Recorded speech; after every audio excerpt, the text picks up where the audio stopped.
Halo, selamat pagi, selamat siang, dan selamat malam, kapanpun anak-anak membuka video ini. Jadi kembali lagi dengan Pak Gede Budiarte. Nah, di sini Bapak buat video untuk teknis pengerjaan. Jadi teknis pengerjaan dari bab 2. Jadi anak-anak bisa lihat di buku paket dan LKS untuk materi dari algoritma dan pemrograman. Nah, ini menggunakan aplikasi Scratch.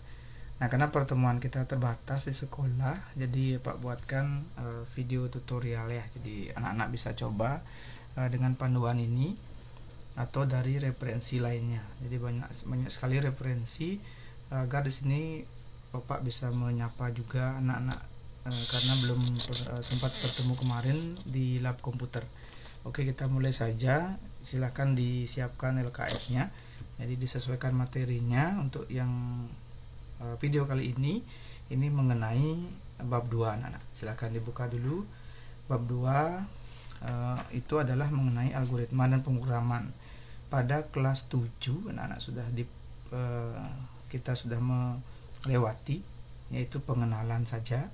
Jadi pengenalan itu belum kita praktekkan untuk penggunaan aplikasi Scratch-nya atau di pemrograman yang lebih lanjut. Nah, kelas 8 kali ini kita akan belajar mengenai pembuatan. Jadi pembuatan menggunakan aplikasi Scratch. Oke, kita langsung saja untuk materi di sini. Mungkin Pak awali dari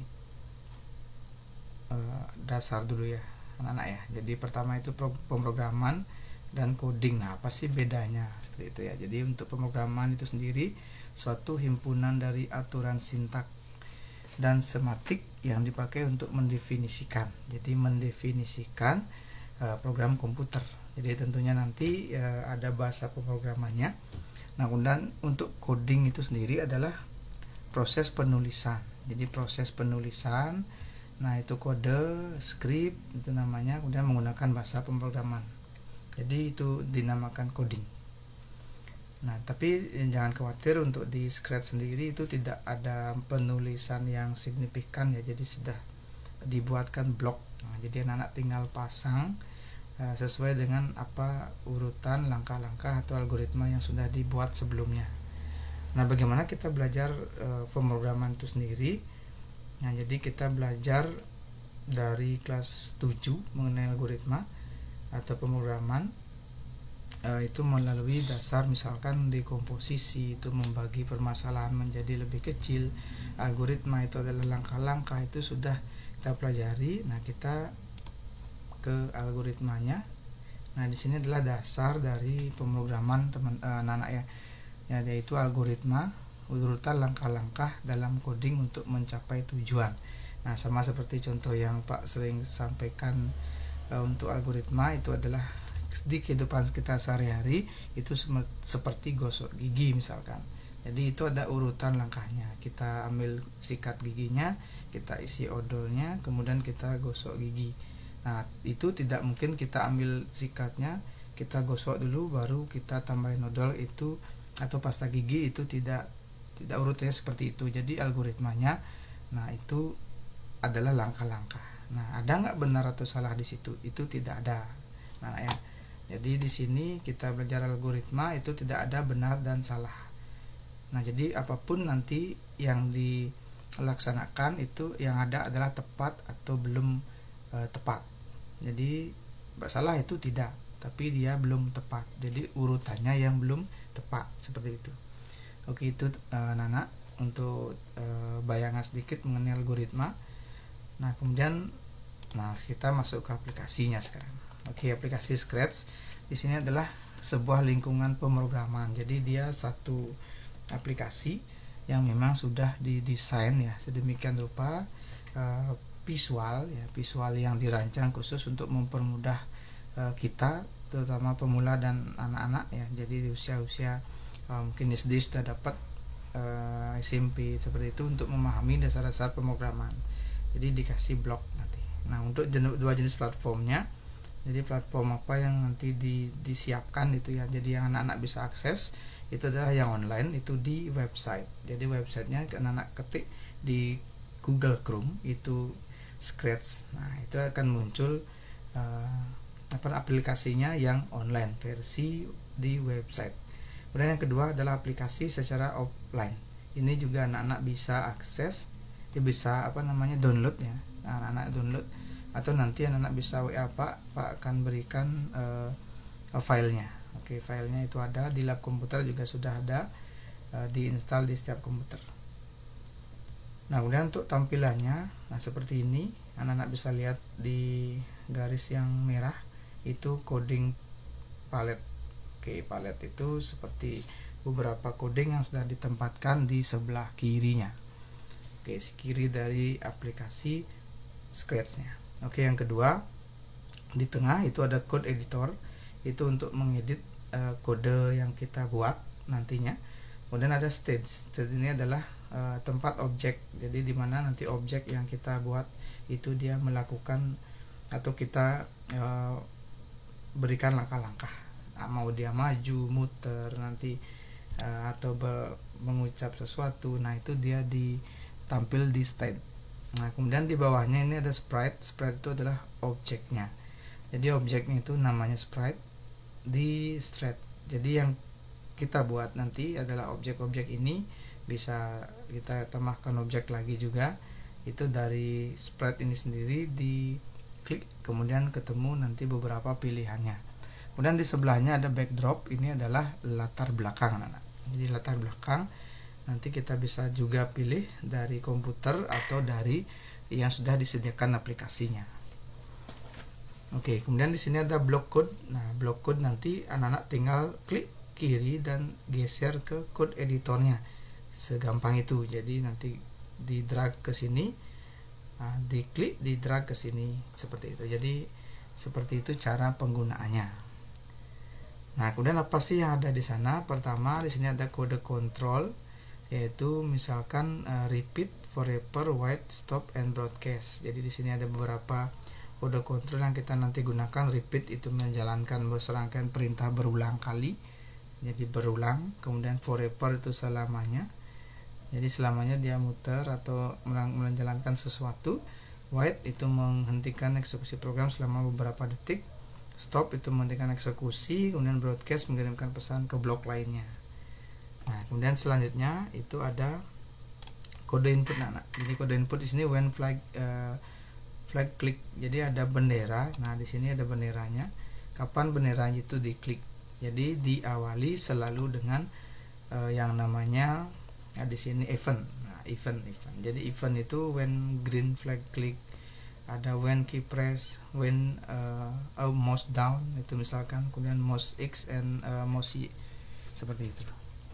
Nah, kita sedikit mengenal tentang penyimpanannya atau variabel ya, dinamakan di sini. Ada satu contoh ikan yang ada dalam satu tempat, itu variabel. Kalau yang di sini adalah list. Jadi ada beberapa variabel yang masuk di dalam satu tempat atau media penyimpanan dalam satu tempat. Nah, contohnya ini. Pertama, variabel itu adalah digunakan untuk menyimpan data dalam satu jenis. Jadi kita masukkan variabel, kemudian data yang masuk itu satu jenis. Kalau list itu digunakan untuk menyimpan data yang lebih dari satu jenis. Jadi kita perlukan mungkin sedikit di variabel bisa kita gunakan, list jika kita perlukan kita bisa gunakan. Oke, itu mungkin di sana. Kita lanjutkan ke aplikasinya langsung. Oke, jadi kita ke aplikasinya. Ya, kita sudah di aplikasi Scratch itu sendiri. Nah, kita bisa lihat di sini beberapa code ya. Jadi kodenya, kemudian custom, ada sound. Oke, soundnya juga ada anak-anak. Jadi ada sound di sini untuk diberikan suara nanti untuk kucingnya. Oke, nanti di gambarnya adalah kucing. Ini bisa kita hapus dulu. Oke, untuk tugas, jadi anak-anak di sini Pak sampaikan untuk tugasnya supaya lebih terstruktur ya. Jadi di sana sudah ada tugas untuk membuat sebuah program anak-anak. Program untuk menghitung. Jadi kita tambahkan spread dulu. Spreadnya di sini kita masukkan yang ini saja untuk menghitung. Nah, kemudian kita masukkan di sini operator atau di looks dulu ya. Jadi look dulu dikatakan apa, kemudian eventnya itu when bendera yang ini ya, yang biru yang hijau itu diklik. Nah, dia akan mengatakan mari belajar menghitung, tanda seru. Oke, kalau kita play atau kita klik benderanya, dia akan mengatakan mari belajar menghitung. Oke, sudah. Nah, setelah itu untuk mempercantik, ya, kita tambahkan backdrop dulu teman-teman. Backdrop mungkin kita tambahkan yang sederhana saja dulu supaya terlihat bagus. Mungkin kita isi dengan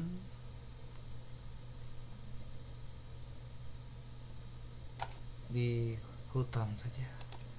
Oke, sudah di hutan saja. Kemudian kita masukkan beberapa variabelnya. Jadi seperti yang tadi disampaikan, kalau kita mau berhitung itu berarti ada inputan. Jadi inputan di sini harus ada tempatnya. Nah, ya, jadi kita masukkan dulu variabel di sini, misalkan nilai x. Oke, di sini ada for all sprite dan for this sprite only. Jadi for all ini bisa digunakan variabel ini untuk semua sprite. Jadi kalau kita baru buat satu nggak apa, nanti kita bikin lagi beberapa sprite-nya, kita kasih for all sprite saja. Oke, di sini nilai x. Kemudian tambahkan lagi variabel kedua, nilai y.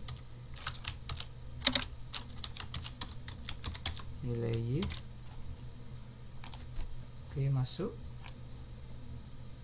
Oke, nanti kita jumlahkan begini anak-anak ya. Jadi nilai x berapa, nilai y berapa, oke, hasilnya berapa. Jadi kita perlu satu lagi, yaitu variabel hasil. Oke, hasil itu kita taruh di paling bawah. Oke, karena ini penjumlahan, kita tambahkan satu spread lagi untuk tanda plusnya. Caranya kita bikin tanda plus di sini, mungkin satu kita tambahkan, kemudian kita hapus. Oke, kita delete dulu, kita tambahkan tanda plus teman-teman ya anak-anak ya, tanda plus dan tanda sama dengan, karena kita butuh di sini 2 plus dan sama dengan. Oke, sudah, kita masukkan ke sini. Oke, sudah paham anak-anak ya. Jadi di sini kita masukkan sprite itu untuk plus dan sama dengannya. Oke, sudah, kita ke code lagi. Ingat diklik nanti objeknya. Jadi yang kita objek sprite-nya itu kita klik, di situ kita tambahkan rumus, karena yang nanti memandu adalah ini sprite yang ini. Oke, kita tambahkan dulu. Kalau dia posisi 0, kita harus tambahkan set variabel dulu ke 0, karena setiap kita play nanti dia akan menerima inputan dan akan kembali ke posisi 0. Oke, 0, kemudian set lagi y nya juga ke 0, dan lagi sekali hasilnya ke 0 juga. Jadi ketiganya kita bikin 0.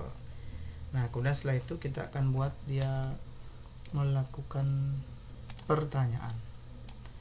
Oke, pertanyaan, dan kita isi dengan inputan nanti, masukkan nilai x. Jadi kita buat pertanyaan, masukkan nilai x. Jadi kita coba play dulu. Nah, ini mereka akan masukkan nilai x. Di sini muncul input. Jadi kita menginputkan di sini untuk nilai x, y, dan nanti dihitung dapat hasil itu anak-anak ya. Oke, masukkan nilai x sudah. Sekarang kita buat setnya dulu. Set dulu dia ke hasil. Nah, jadi X ke hasil. Kita cari answernya. Oke, di sini jawaban. Jadi logikanya adalah tanyakan X-nya berapa, set nilai X ke answer. Jadi kita akan inputkan, masuk dia ke X. Oke, kita klik kanan, duplikat. Nah, sekarang masukkan nilai Y. Nah ya. Jadi masukkan nilai Y. Nah, set Y ke answer. Jadi X, Y. Nah, sekarang kita jumlahkan. Nah, jumlahkan gimana caranya? Kita lakukan dia change. Nah, oke, change hasil itu adalah variabel hasil. Oke, by. Nah, by di sini kita lakukan penjumlahan pakai operator. Oke, penjumlahan. Set masukkan variabel X dan Y di penjumlahnya. Nilai X ini berapa? Oke, lewat, maaf. Nilai X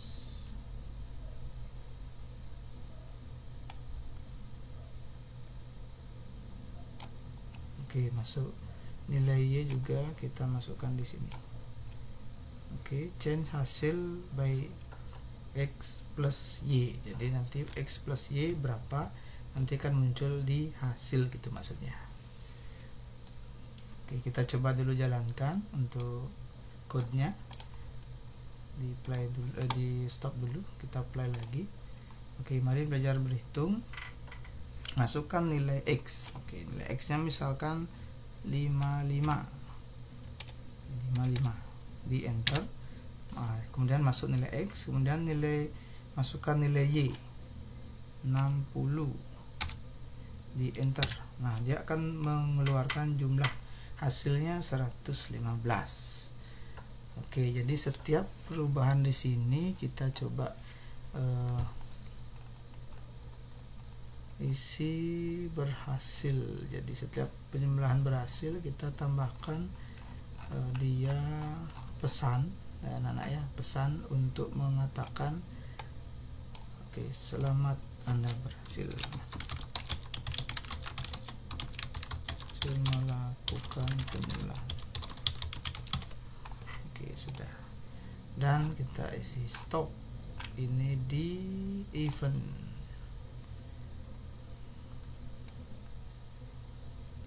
Repeat. Oke, stop all.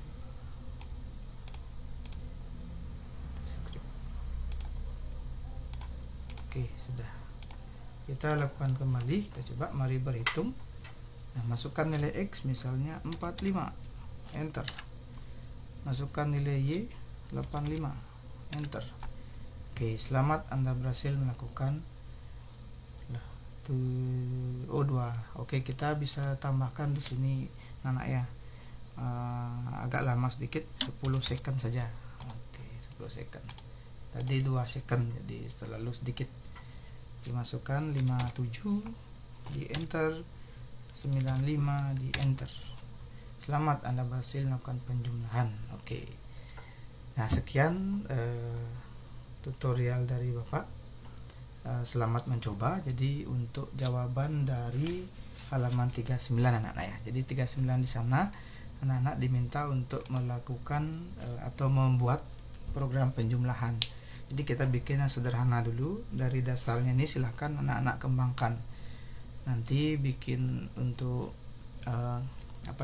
ada storytellingnya boleh. Nanti ada yang diajak untuk tanya jawab di spread, buat lagi satu, itu silahkan dikembangkan. Nah, untuk pengumpulan nanti silahkan anak-anak simpan. Jadi kalau yang ada fasilitas komputer, oke, silahkan dibuat. Kalau yang tidak ada bisa pakai HP-nya. Nah, untuk penyimpanan di sini bisa anak-anak screenshot ya, untuk hasilnya nggak apa-apa. Jadi kalau yang bisa menyimpan silahkan disimpan, dikumpul, nanti Pak kasih form untuk pengumpulannya. Kalau memang anak-anak tidak bisa di screenshot, cukup gitu ya, jadi screenshot saja cukup. Oke, sekian tutorial dari Bapak. Selamat Hari Raya untuk yang merayakan, dan selamat belajar tentunya. Semoga anak-anak bisa mengembangkan apa yang Pak sampaikan. Jadi di sini kita tahap belajar, jadi anak-anak bisa explore lebih banyak lagi, tutorial-tutorial lebih luas lagi ya. Seperti sekarang media sangat terbuka dan sangat banyak referensi lain. Oke, selamat belajar.